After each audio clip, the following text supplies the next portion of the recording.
관세음 보살께서 이르시길 향을 피울 때 이 말을 하지 말라 하셨습니다. 보살은 분명히 듣고 계시지만 90%의 사람들이 이 말을 하고 있습니다. 강남의 한 고을에 하명원이라는 자비롭기로 널리 알려진 부자가 살고 있었습니다.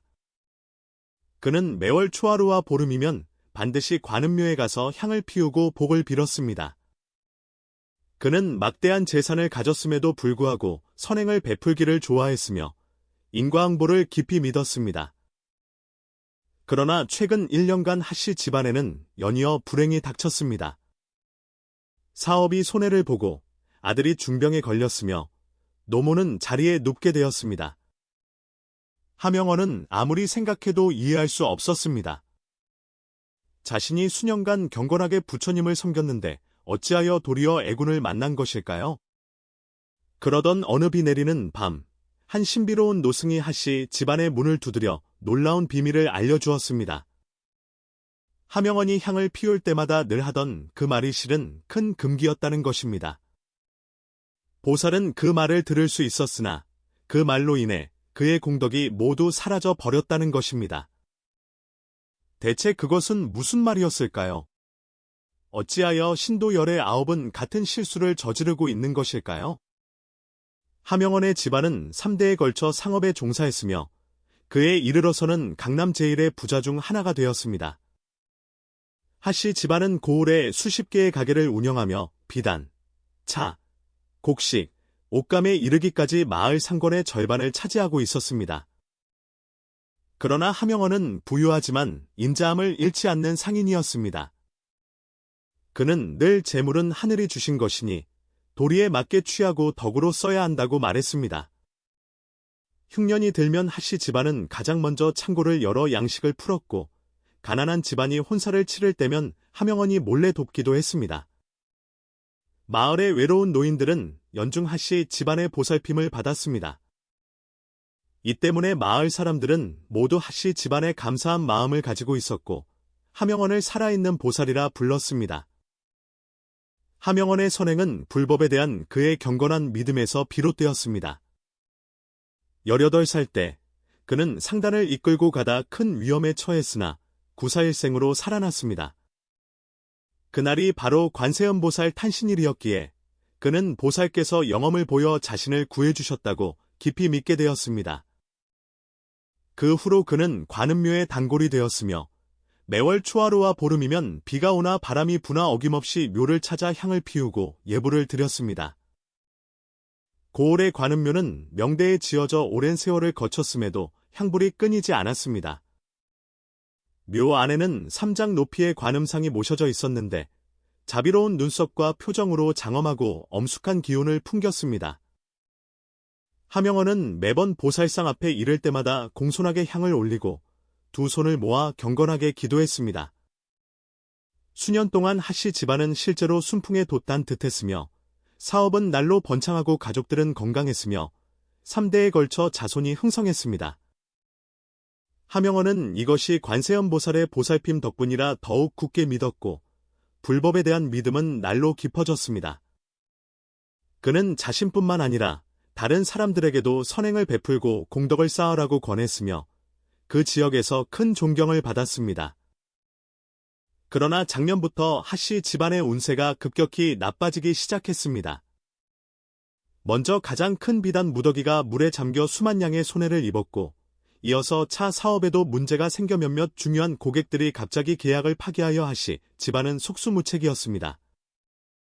설상가상으로 하명원의 외아들 하치원이 갑자기 괴이한 병에 걸려 온종일 혼수 상태에 빠졌고 유명한 의원들을 모두 불렀으나 병의 원인을 찾지 못했습니다. 엎친 데 덮친 격으로 하명원에 연로한 노모마저 병으로 쓰러졌는데 의원은 마음의 병이니 안정이 필요하다고 했습니다. 어머니의 수척한 얼굴을 보며 하명원은 마음이 찢어지는 듯했습니다. 그는 이름난 효자였기에 어머니의 병환으로 잠 못 이루는 밤이 많았습니다. 잇따른 불행에도 불구하고 하명원은 마음속 의욕은 있었지만 불법에 대한 믿음이 흔들리지는 않았습니다.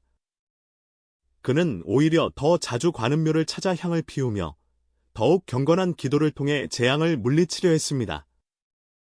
심지어 매일 사찰을 찾기 시작했고, 때로는 하루에 두세 번씩 가기도 했습니다.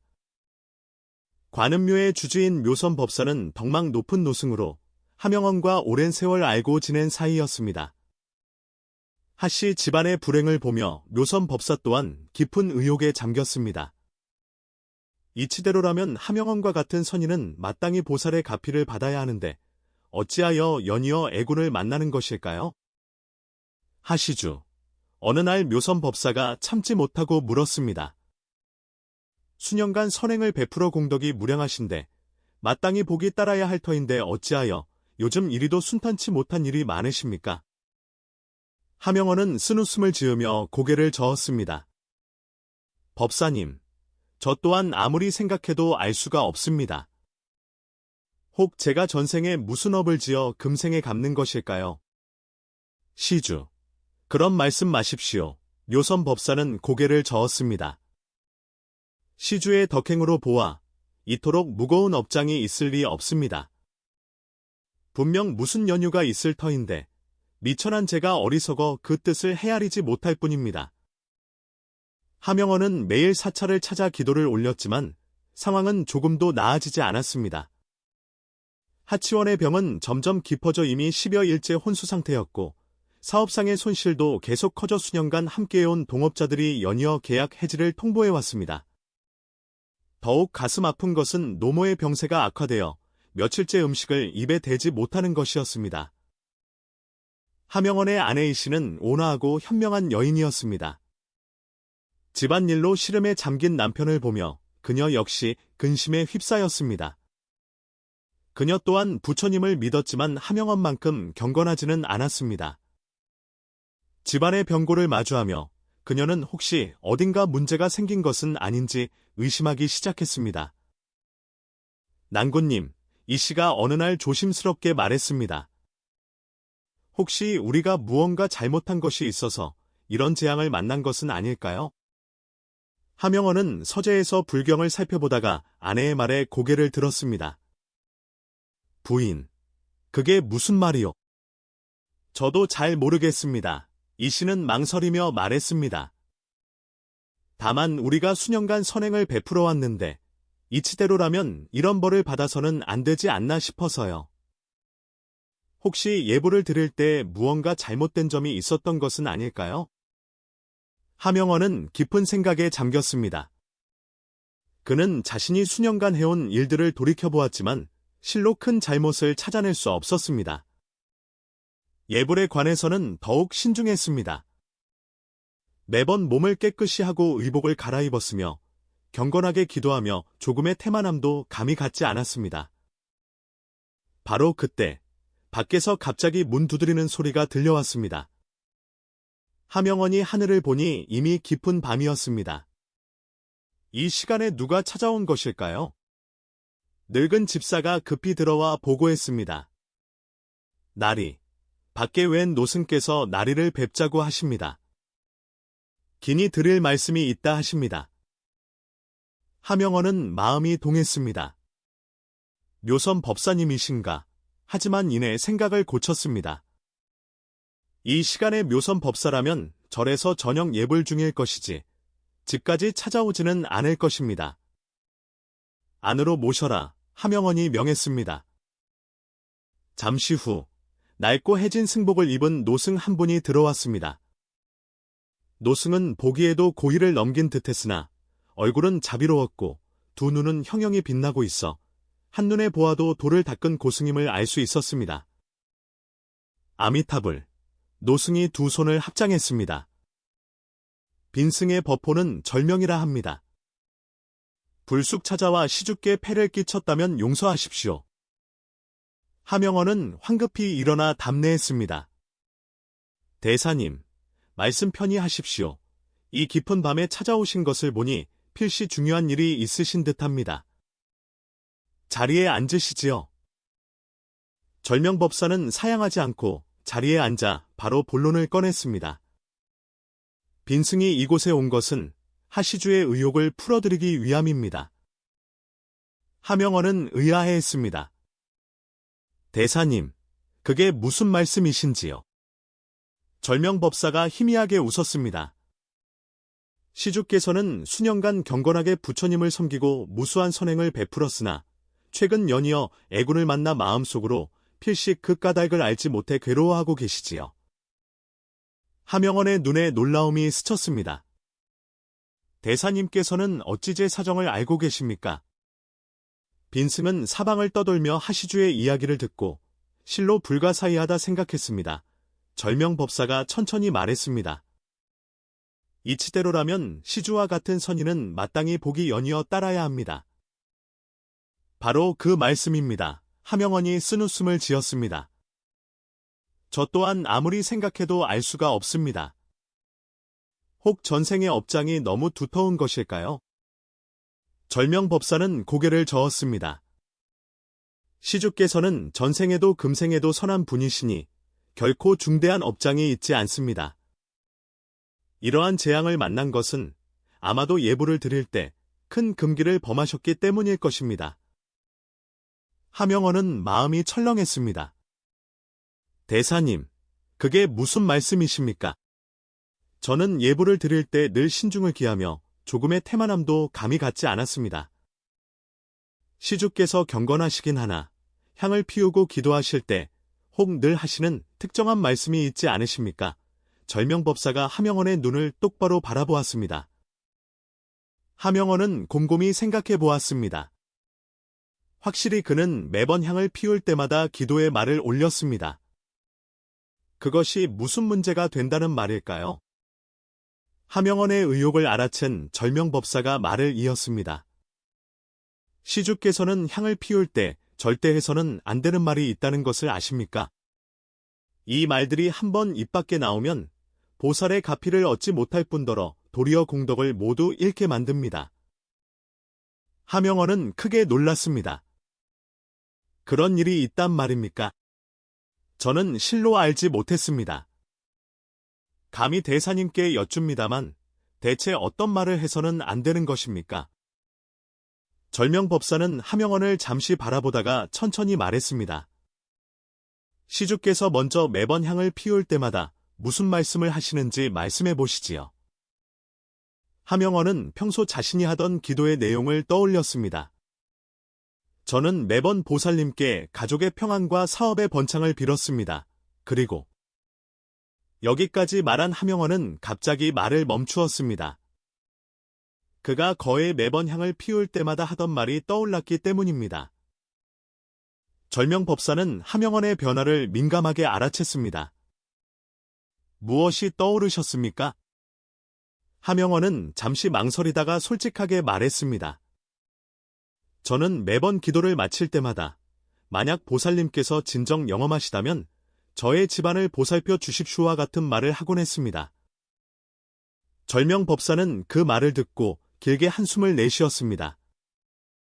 역시 그러하였군요. 대사님, 그 말에 무슨 문제가 있습니까? 하명원이 의아해하며 물었습니다. 절명법사는 고개를 저으며 말했습니다. 시주, 그 말씀은 큰 금기를 범한 것입니다. 만약 보살님께서 진정 영험하시다면이라는 말은 실은 보살님의 능력을 의심하는 것이며 불법에 대한 불경입니다. 보살께서는 자비로우시어 시주의 기도를 들으실 수 있으나 그러한 말이 입 밖에 나오는 순간 시주의 공덕은 모두 사라지게 됩니다. 하명원은 마치 벼락을 맞은 듯 그 자리에 멍하니 서 있었습니다. 그는 자신의 경건한 기도라고 생각했던 말이 실은 큰 불경의 말이었다는 것을 도저히 믿을 수 없었습니다. 하지만 대사님, 저는 결코 불경한 뜻을 가지지 않았습니다. 하명원이 다급하게 해명했습니다. 단지 보살님에 대한 경외심을 표현하고 싶었을 뿐입니다. 시주의 본래 뜻은 빈승도 이해합니다. 절명법사가 말했습니다. 하지만 말이라는 것은 일단 입 밖에 나오면 그 자체의 의미가 작용하게 됩니다. 마치 칼이 한번 칼집에서 뽑히면 본래 의도와 상관없이 사람을 상하게 할 수 있는 것과 같은 이치입니다. 그는 다급하게 절명법사에게 가르침을 청했습니다. 대사님, 그렇다면 제가 이 과오를 어떻게 만회해야 합니까? 절명법사는 잠시 생각에 잠겼다가 말했습니다. 이 일은 어렵다면 어렵고 쉽다면 쉬운 일입니다. 시주께서는 진심으로 참여하셔야 하며 또한 다시는 같은 실수를 반복하지 않도록 향을 피울 때에서는 안 되는 다른 말들이 무엇인지 아셔야 합니다. 해서는 안 되는 말이 더 있단 말입니까? 하명원이 간절하게 물었습니다. 물론입니다. 절명법사가 고개를 끄덕였습니다. 그리고 빈승이 관찰한 바에 따르면 신도 열의 9은 이러한 실수를 저지르고 있습니다. 단지 그들 스스로가 모르고 있을 뿐입니다. 하명원은 더욱 큰 충격에 빠졌습니다. 자신뿐만 아니라 대부분의 신도들이 자신도 모르는 사이에 같은 잘못을 저지르고 있었다는 것입니다. 절명법사는 하명원의 놀란 표정을 보며 천천히 말을 이었습니다. 시주께서 방금 말씀하신 것은 그중 하나일 뿐입니다. 실은 향을 피울 때 절대해서는 안 되는 3가지 말이 있습니다. 만약 보살님께서 진정 영험하시다면이라는 의심의 말 외에도 공덕을 모두 잃게 만드는 2가지 말이 더 있습니다. 하명원은 그 답을 간절히 알고 싶었지만 절명법사는 갑자기 자리에서 일어났습니다. 벌써 밤이 깊었군요. 오늘은 이만 여기까지 이야기하겠습니다. 내일 5시. 만약 시주께서 나머지 2가지 금기어와 과오를 만회하는 방법을 알고 싶으시다면 성동쪽의 폐허가 된 옛절로 저를 찾아오십시오. 말을 마친 절명법사는 바람처럼 사라졌고 하명원은 홀로 그 자리에 멍하니 남아 있었습니다. 나머지 2마디는 과연 무엇일까? 어찌하여 신도 열의 9이 그 잘못을 저지르고 있다는 말인가? 이 신비로운 절명법사는 과연 어떤 분이란 말인가? 하명원은 그날 밤 뒤척이며 잠을 이루지 못했습니다. 그의 머릿속에는 절명법사가 했던 말, 만약 보살님께서 진정 영험하시다면 이라는 구절이 계속 맴돌았습니다. 지극히 평범해 보였던 그 기도어가 실은 부처님과 보살에 대한 보이지 않는 모독을 담고 있었던 것입니다. 하명원은 깊은 후회에 휩싸였습니다. 지난날의 경건함이 이 순간 너무나 어리석게 느껴졌습니다. 그는 자신이 불경한 마음을 품었던 것은 아니지만 사람의 마음이란 미묘하여 간절히 바라는 마음에 자신도 모르게 의심과 욕망을 섞곤 한다는 것, 그리고 그것이야말로 수행의 큰 장애임을 깨달았습니다. 다음 날 아침 일찍, 하명원은 즉시 성동 쪽의 폐사지로 향할 준비를 했습니다. 그는 그 절명법사가 까닭없이 그런 말을 한 것이 아님을 알았습니다. 이미 문제를 지적했다면 분명 더 깊은 연유와 해결책이 있을 것이었습니다. 이 길은 가업과 가족을 구하기 위함일 뿐만 아니라 자신의 영혼을 씻어내는 참회의 길이기도 했습니다. 그 폐사지는 수년 동안 스님의 발길이 끊겨 잡초가 무성하고 거미줄이 가득했습니다. 5시. 햇빛이 비스듬히 내리쬐는 황량한 풍경 속에서 오히려 몇 분의 고요함이 느껴졌습니다. 하명원이 조용히 안으로 들어서자 절명법사가 이미 땅에 자리를 깔고 앉아 눈을 감고 주문을 외우고 있었습니다. 그의 앞에는 향 한 자루가 피어오르고 있었는데 그 연기가 마치 법단처럼 아른거렸습니다. 하명원은 공손히 무릎을 꿇고 감히 소리를 내지 못했습니다. 절명법사가 천천히 눈을 뜨고 말했습니다. 왔는가? 제자는 어제 가르침을 받고서야 수년간의 기도 속에 망령된 생각이 숨어 있었음을 깨달았습니다. 오늘 특별히 법을 청하러 왔으니 대사님께서 자비를 베푸시어 나머지 2가지 금기어가 무엇인지 가르쳐 주십시오. 절명법사는 답하는 대신 되물었습니다. 하시주, 세상 사람들이 부처님 앞에서 가장 쉽게 구하는 것이 무엇인지 아는가? 하명원은 잠시 생각하다 답했습니다.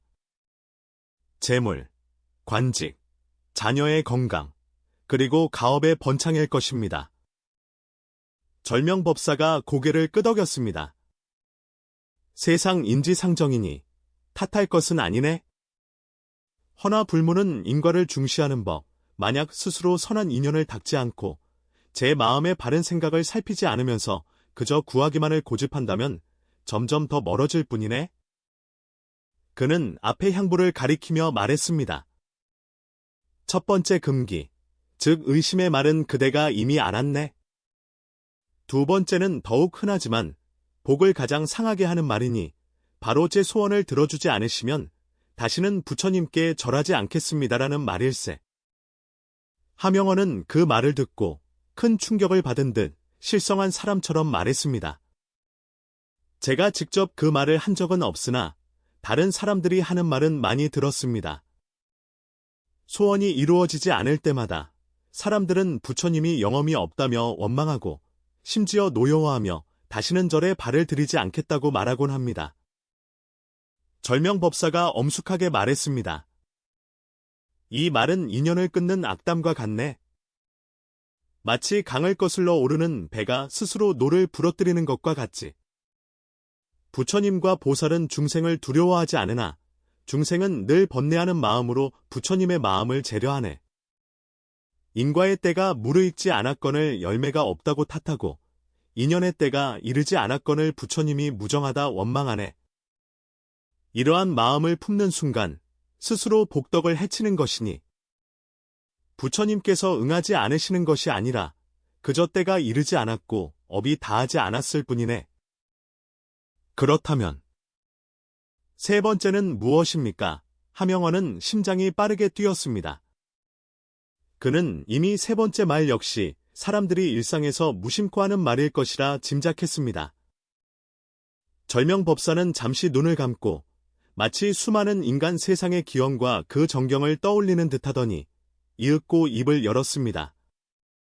세 번째 말, 가장 흔하며 또한 가장 안타까운 말일세. 하명언은 놀라 말했습니다. 이런 말은 거의 모든 향객들이 할 것입니다.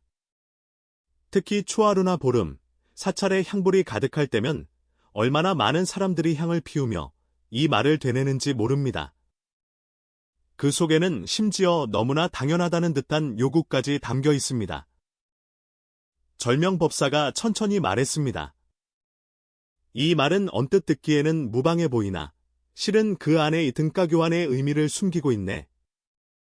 불문이 공덕은 무주상을 중요시하거늘 만약 향불에 많고 적음으로 가피를 바꾸려 한다면 이미 청정한 마음을 잃은 것이네. 이 마음이 움직이는 순간 집착이 되네. 향을 들고 구하는 것보다 마음을 고요히 하고 행하는 것이 낫네. 진정한 경건함이란 향불의 성대함에 있는 것이 아니라 그 마음의 정성에 있는 것일세. 그는 잠시 말을 멈추었다가 다시 이었습니다. 불법은 구하는 것을 막지 않으나 중생이 그 구함 속에서 인과를 알고 복을 닦는 가운데 수행의 의미를 깨닫기를 바라네. 만약 투입과 보상만을 따진다면 그것은 상인들의 거래와 무엇이 다르겠는가? 어찌 부처님의 자비로운 마음을 얻을 수 있겠는가? 하명언은 그 말을 듣고 얼굴이 잿빛이 되었습니다. 그는 자신이 평소 두 번째 원망의 말은 하지 않았지만 세 번째 말은 확실히 한 적이 있음을 자책했습니다. 그는 종종 사찰에서 향 세 자루를 태우며 속으로 이렇게 되뇌곤 했습니다. 이 향은 값이 꽤 나갑니다. 보살님, 우리 하씨 집안이 순탄하도록 보살펴 주셔서 제 향값이 헛되지 않게 해주십시오. 제자가 어리석었습니다. 하명언이 몸을 굽혀 절을 올렸습니다. 복을 바라는 거래의 마음을 품고 있었음을 미처 알지 못했습니다. 보살님을 욕되게 하고 가족들에게 재앙을 불러왔습니다. 절명법사가 조용히 말했습니다. 깨달음이 곧 전환의 기회일세. 세상 사람들은 향불을 구하지만 실은 부처님께서는 중생의 진심을 구하시네. 시주가 이미 잘못을 알았으니 이제 남은 것은 어찌 만회하고 어찌 복을 다시 닦느냐 하는 것일세. 제자, 기꺼이 가르침을 받들겠습니다. 첫째, 망령된 말을 버리고 바른 마음을 세워야 하네. 오늘부터 시주는 향을 피울 때 다시는 의심, 원망, 거래의 말을 입에 담지 말아야 하네. 마음으로 구하는 바가 있더라도 마땅히 순리에 맡기고 인연에 따를 뿐 그 결과에 집착하지 말아야 하네. 제자, 명심하겠습니다. 둘째, 삼정주를 지녀 과거의 업을 정화해야 하네. 절명법사는 누런 종이를 꺼내 세 구절의 짧은 주문을 적어 함영원에게 건넸습니다. 매일 마음속으로 7번씩 49일 동안 계속하면 과거의 부정한 말로 지은 업을 맑게 할 수 있을 걸세. 함영원은 그것을 받아들고 고개를 숙여 읽어보았습니다. 원하옵건대 이 향이 시방세계에 널리 퍼져 널리 복받을 일구되 제 자신의 공덕을 위함이 아니옵니다. 모든 부처님과 보살님께서는 제 정성 어린 마음을 굽어 살펴주시고 향에 많고 적음으로 중생을 판단하지 마옵소서. 금생의 복을 닦는 것은 지난 서원을 이음이여 복 받기를 바라지 않으며 오직 지혜가 열리기를 바랄 뿐입니다. 세 구절의 주문은 비록 신비로운 범어는 아니었으나 그 뜻이 깊고 오묘하여 함영원은 즉시 마음이 맑아지는 것을 느꼈습니다. 셋째, 반드시 하나의 큰 선행으로 이 인연을 원만하게 맺어야 하네. 절명법사가 함영원을 바라보았습니다. 그대가 이미 세속에서 복을 누렸으니 마땅히 이것을 바탕으로 재앙을 복으로 바꾸어야 하네. 내가 보니 고을 동쪽에 버려진 영화원이 있어 의지할 곳 없는 어린아이들이 황량함 속에 방치되어 있네. 만약 시주가 그곳을 다시 일으켜 세워 고아들을 돌보고자 한다면 이는 큰 복을 쌓는 일인 동시에 널리 선연을 맺는 일이 될 걸세. 함영원은 즉시 고개를 끄덕였습니다. 제자, 집안의 재산을 들여 기꺼이 그 인연을 닦고 아이들을 돕겠습니다. 절명법사가 합장하며 말했습니다. 선제라, 선제라.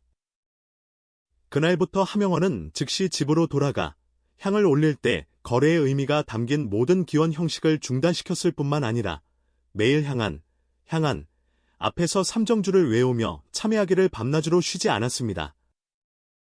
며칠 후 하치원이 기적적으로 깨어났습니다. 의원은 몸 안의 독한 기운이 스스로 사라졌으니 그 원인을 도저히 설명할 수 없다고 했습니다. 노모 역시 점차 음식을 입에 대기 시작했고 안색이 좋아졌습니다. 그리고 끊어졌던 몇몇 사업 관계에서도 화해의 뜻을 전해왔습니다. 동쪽 마을의 영화원 또한 몇 달 후 중수를 마치고 관심당이라는 이름으로 문을 열었습니다. 현판 아래에는 8글자가 새겨졌습니다. 본래의 마음을 닦을 뿐, 복을 묻지 말라. 이후 하씨 집안은 예전의 영광을 되찾았고 함영원은 자신의 경험을 바탕으로 주변 사람들에게 세속의 마음으로 부처님을 모독해서는 안 된다고 널리 알렸습니다. 그는 늘 말했습니다. 향을 피우는 것은 향의 가치 때문이 아니라 마음의 고요함을 위함이요. 기원하는 것은 복을 받기 위함이 아니라 도리를 밝히기 위함이다. 그 폐사지에서는 이제 그 누구도 절명법사의 모습을 다시 보지 못했습니다. 어떤 이들은 그가 보살의 화신이 되어 깨달음을 주러 왔다고도 하고 어떤 이들은 세속을 떠난 고승이 인연 따라 중생을 구제한 것이라고도 했습니다. 오직 함영원 자신만이 그 밤의 만남이 재앙이자 동시에 복이었음을 알고 있었습니다. 보살의 마음은 바다처럼 자비로우나 사람의 마음은 먼지처럼 바람에 일고 쓰러지는 법, 마음이 바르면 그 뜻이 삼계에 닿고 마음이 고요하면 그 서원이 모든 부처님께 감응하리니 세상 사람들이 천만 그루의 향을 피운다 한들 어찌 한마디 청정한 마음의 서원이 부처님 앞에 바로 닿는 것만 하겠습니까? 보살님께서 경고하시길 이 몇몇 시즌에는 집에서 향을 피워서는 안 되니 그렇지 않으면 과보를 부르기 쉽다고 하셨습니다. 옛말에 이르기를 향불에는 때가 있고 신명께는 법도가 있다고 했습니다. 하나 세상 사람들은 그 깊은 뜻을 알지 못하고 그저 향을 부지런히 피우면 피울수록 신과 부처님의 가호를 얻을 수 있다고 생각합니다. 그러나 천지의 음양에는 질서가 있고 시간마다 각기 금기가 있음을 알지 못합니다.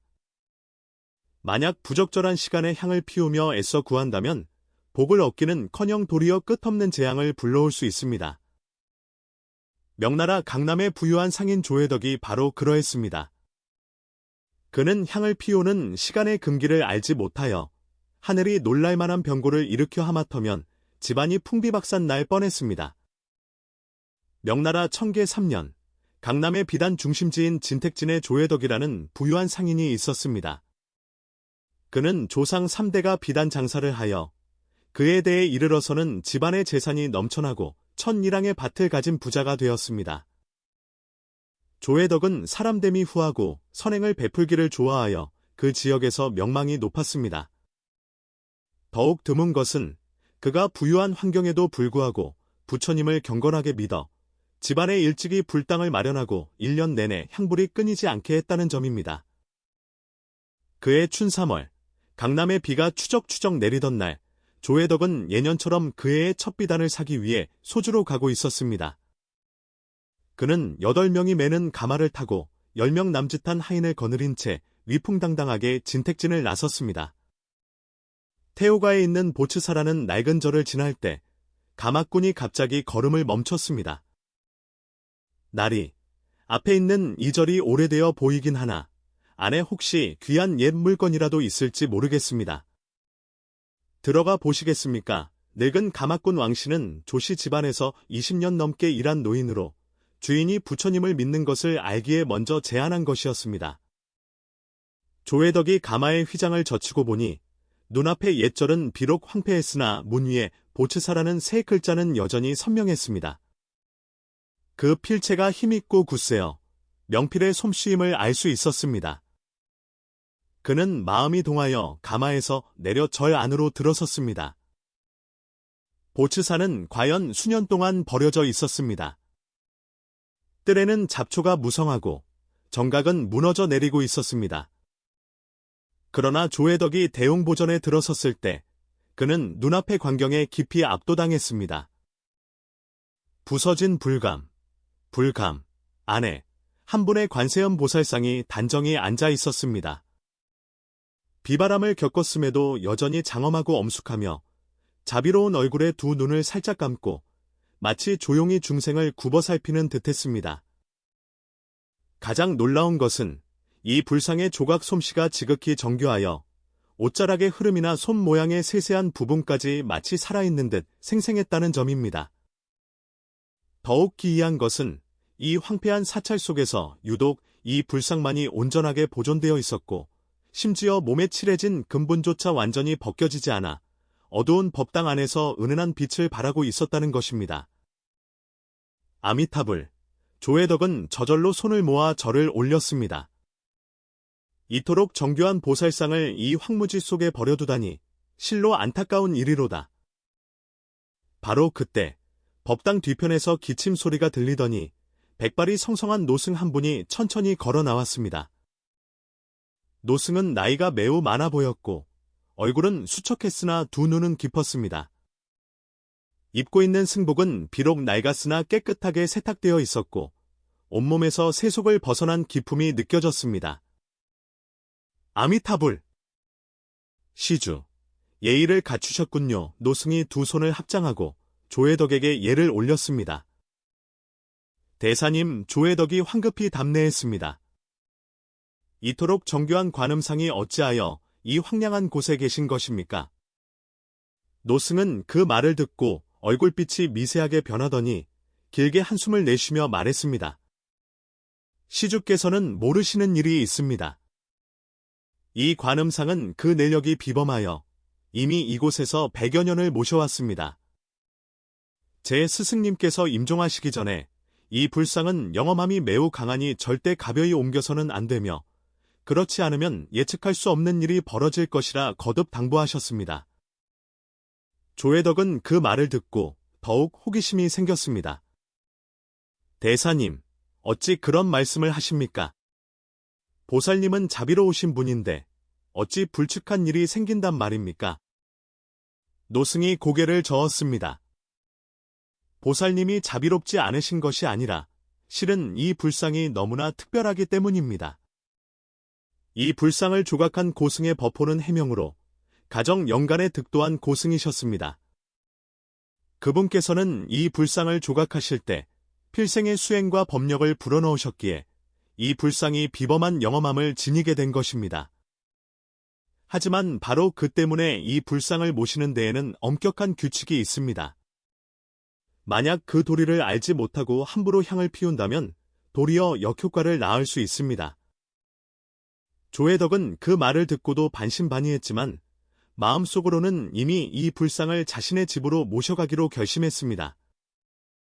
그가 생각하기에 자신은 평생 선행을 베풀고 덕을 쌓았으며 경건하게 부처님을 믿었으니 분명 이 보살상을 잘 모실 수 있을 것이라 여겼습니다. 대사님, 제가 큰돈을 내어 이 불상을 집으로 모셔가 공양하고 싶습니다. 반드시 향불이 끊이지 않게 하고 정성을 다해 모시겠습니다. 노승은 만류했으나 소용이 없음을 알고는 이것이 하늘에 뜬 일이라 여겨 더 이상 말을 보태지 않았습니다. 그는 품에서 누렇게 발행고서 한 권을 꺼내어 조혜덕에게 정중하게 건넸습니다. 시주의 뜻이 정녕 그러하시다면 노승이 굳이 막지는 않겠습니다. 하지만 이 향화금 기록은 시주께서 반드시 숙독하시고 그 속의 경고를 기억하시어 절대 어기셔서는 안 됩니다. 조혜덕은 고서를 받아들었습니다. 표지에는 고풍스러운 해서체로 향화금 기록이라는 5글자가 적혀 있었습니다. 안에는 각종 향을 피울 때의 금기와 시간들이 빽빽하게 기록되어 있었습니다. 그는 대충 몇 장을 넘겨보았습니다. 자시. 애는 향을 피우지 않는 것이 좋으니 음사한 기운을 부를까 두렵다. 축시. 애는 향불을 반드시 꺼야 하니 시비를 일으키지 않기 위함이다와 같은 조항들이었습니다. 그는 속으로 이것들은 그저 옛사람들의 번거로운 격식일 뿐이겠지라고 가벼이 여겼습니다.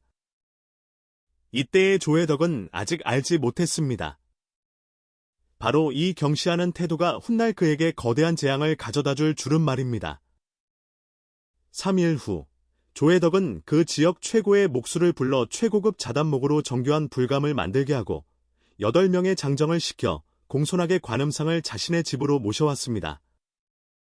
조씨 집안에는 본래 불당이 있었지만 이때를 위해 거금을 들여 더욱 화려하게 장식하고 향로와 공양상을 모두 갖추었습니다. 불상이 집에 들어서는 순간 조씨 집안 전체가 말로 표현할 수 없는 어떤 변화를 감지했습니다. 그 관음상은 자비로운 얼굴을 하고 있었으나 촛불이 비추이자 마치 정말로 생명이 깃든 듯했습니다. 집안의 하인들은 모두 이 보살님의 눈빛이 사람을 따라 움직이시는 것 같다며 유난히 영험해 보인다고 말했습니다. 조혜덕의 아내이시도 처음에는 이 불상이 어딘가 신비롭고 기이하다고 느꼈지만 남편이 워낙 경건하게 모시니 점차 받아들이게 되었습니다. 그녀는 매일 직접 불당을 청소하고 신선한 꽃과 공양물을 올리며 정성을 다했습니다. 그러나 그 노승의 말처럼 이 관음상은 확실히 보통이 아니었습니다. 그 영험함이 너무나 강했기에 엄격한 규율에 따라 모셔야 했습니다.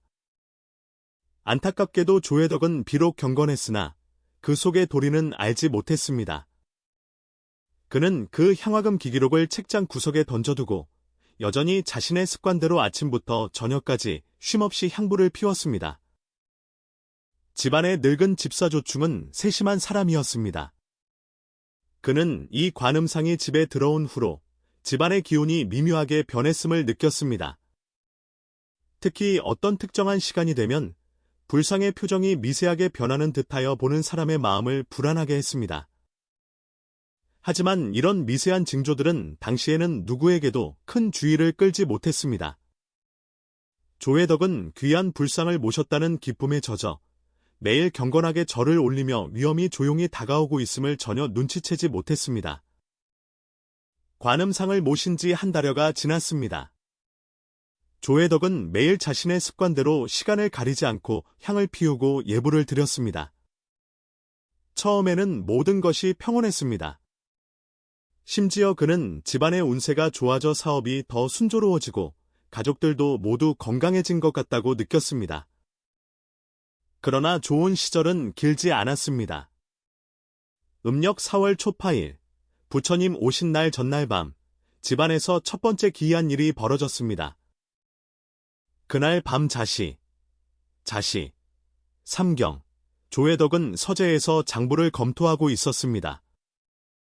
그때 갑자기 뒤뜰 불당 쪽에서 묵직한 종소리가 울려 퍼졌습니다. 그 종소리는 그윽하고 깊게 울렸으며 고요한 밤중에 유난히 선명하게 들렸습니다. 조회덕은 일어나 귀를 기울였습니다. 종소리는 때로는 빠르고 때로는 느리게 울리며 마치 무언가를 호소하는 듯했습니다. 그는 의아했습니다. 우리 집 불당에는 종이 없는데 이 종소리는 어디서 나는 것인가? 그가 겉옷을 걸치고 확인하러 가려는데 안방에서 나온 이씨가 그를 붙잡았습니다. 그녀는 이미 얼굴이 하얗게 질려 이 갑작스러운 종소리에 크게 놀란 듯했습니다. 난구님, 이 깊은 밤에 불당에는 가지 마셔요. 만약 보살님을 놀라게 해드리면 어쩝니까? 이씨는 입으로는 그렇게 말했지만 눈에는 두려움이 가득했습니다. 조회덕은 본래 가서 확인하려 했으나 아내가 그토록 두려워하는 것을 보고는 이내 단념했습니다. 그 종소리는 향 한 자루가 타는 시간 동안 계속되다가 서서히 멎었습니다. 다음 날 아침, 조회덕이 집안 하인들에게 물었으나 이상하게도 어젯밤 종소리를 들은 사람은 아무도 없었습니다. 밤을 지새우는 하인조차도 밤새 평온했으며 아무 소리도 듣지 못했다고 했습니다. 이로 인해 조회덕은 더욱 혼란스러워졌습니다. 어젯밤 종소리는 나와 아내만 들었다는 말인가? 그 후 며칠 동안 이 신비로운 종소리는 2번 더 울렸습니다. 모두 였으며 오직 조회덕 부부만이 들을 수 있었습니다. 이로 인해 두 사람의 마음은 점점 더 불안해졌지만 그 원인을 알 수는 없었습니다. 더욱 기이한 일은 일주일 뒤 축시에 일어났습니다. 그날 밤, 불당을 지키던 어린 하인이 졸다가 문득 기이한 빛에 놀라 깨어났습니다. 그가 눈을 떠보니 공양상 위에 단양 3자루가 아무도 불을 붙이지 않았는데도 스스로 타오르고 있었습니다. 하인은 혼비백산하여 불당을 뛰쳐나와 도깨비불이다 라고 외치며 굴러다시피 달렸습니다. 그 외침에 집안 전체가 잠에서 깨어났습니다. 집사 조충이 급히 옷을 챙겨 입고 불당으로 달려갔습니다.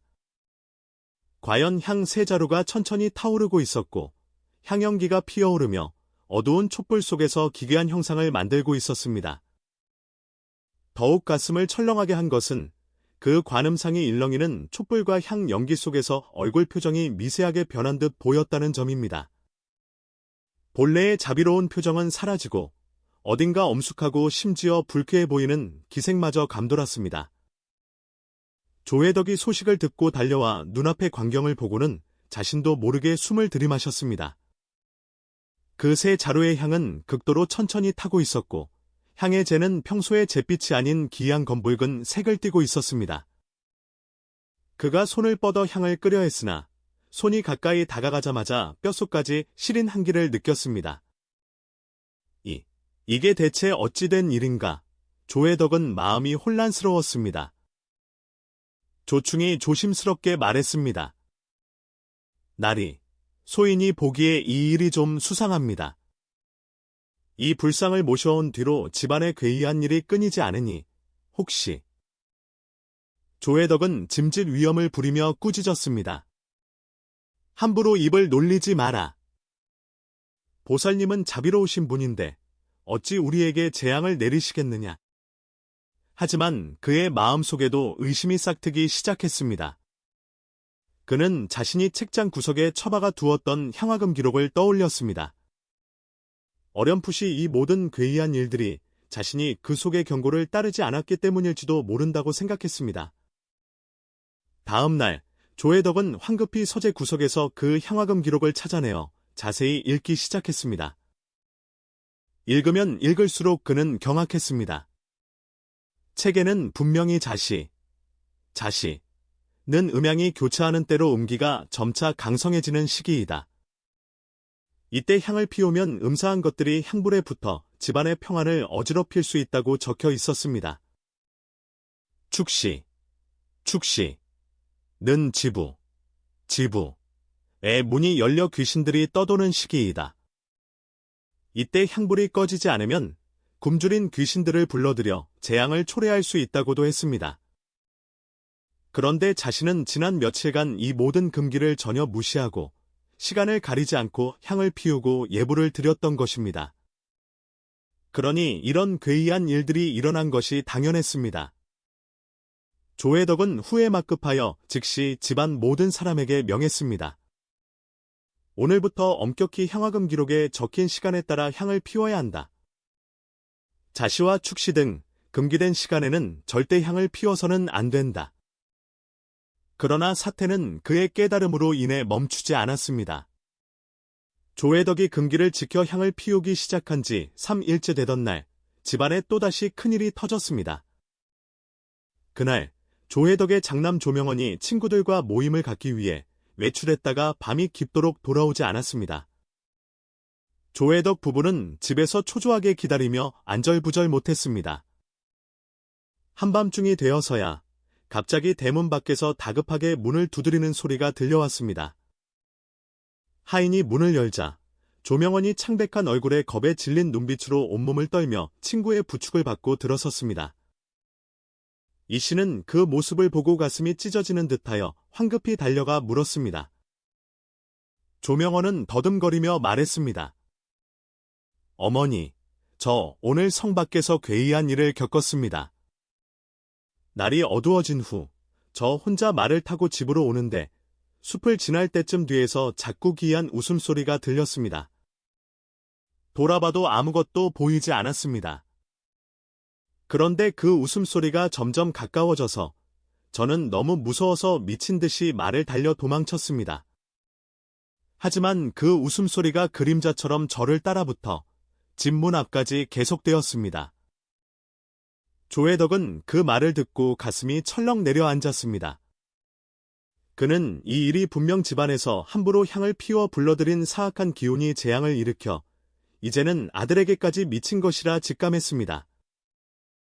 그는 황급히 불당으로 달려가 관음상을 향해 경건하게 참회했습니다. 보살님, 제자가 어리석고 무지하여 금기를 어기고 함부로 향을 피워 집안의 재앙이 끊이지 않게 되었습니다. 원컨대 보살님의 자비로 제자의 과오를 용서하시고 제 아들이 무사하도록 보살펴 주십시오.